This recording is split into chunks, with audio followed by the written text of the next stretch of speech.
À titre posthume, M. Carole Dubé pour Joyce Echaquan. Une autre journée de reconnaissance pour Joyce Echaquan. En cette journée de remise des médailles d'honneur de l'Assemblée nationale, aujourd'hui, 5 personnes recevront cette distinction pour leur contribution exceptionnelle à l'avancement de la société. Cette fois-ci, ses proches se sont réunis à Québec pour recevoir à titre posthume la médaille d'honneur de l'Assemblée nationale. Le président de l'Assemblée nationale du Québec, François Paradis, remet cette distinction à Joyce Echaquan pour le dernier geste qu'elle aura fait à la fin de sa vie.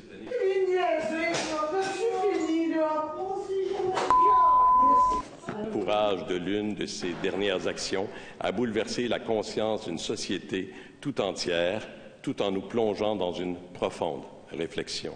La famille de Joyce accepte cet honneur dans l'espoir que la perte infinie qu'elle a subie puisse avoir un sens. Pendant les discours des différents membres de l'Assemblée nationale, le mari de Joyce, Carole Dubé, cherchait réconfort avec son anneau de mariage.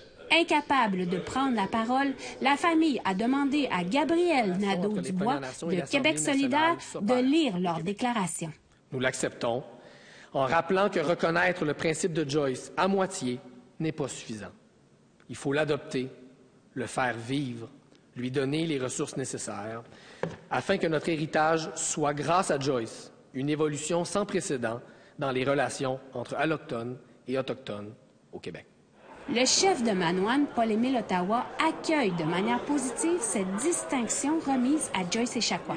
Tout comme la famille, pour lui, il faudra des actions. Ça vient comme jeter un petit peu d'irritant dans toute cette situation. On a demandé au gouvernement d'exempter les Premières Nations de l'application de certaines dispositions de la loi, c'est-à-dire 101 et 96, qui vient comme renforcer la loi 101. Fait que on n'a pas trouvé réponse ni accueil de la part du gouvernement. Pour Yann Lafrenière, ministre responsable aux Affaires autochtones, l'adoption de la loi 96 et la remise de la médaille d'honneur de l'Assemblée nationale à Joyce Echaquan n'est qu'un pur hasard. Si vous me demandez est-ce que le principe de Joyce fait partie de nos changements, la réponse est oui. On le met déjà en application, plusieurs éléments. Puis la prochaine question, ça va être de dire pourquoi vous ne reconnaissez pas le principe de Joyce. Vous le savez, on parle de racisme systémique, on ne se fait pas de cachette. Les gens peuvent être déçus, peuvent pas être surpris. On l'a dit dès le jour 1 que pour nous, le racisme systémique, bien qu'on soit d'accord qu'il y ait du racisme, bien qu'on soit d'accord qu'il y ait des gens qui sont racistes, ce terme-là divise. D'après Lafrenière, des annonces sont à venir concernant le principe de Joyce. Toutefois, pour la famille Dubé-Echaquan, cette médaille est en dehors de ce qu'elle recherche. Chouchane Bacon, Nouvelle nationale d'APTN, Québec.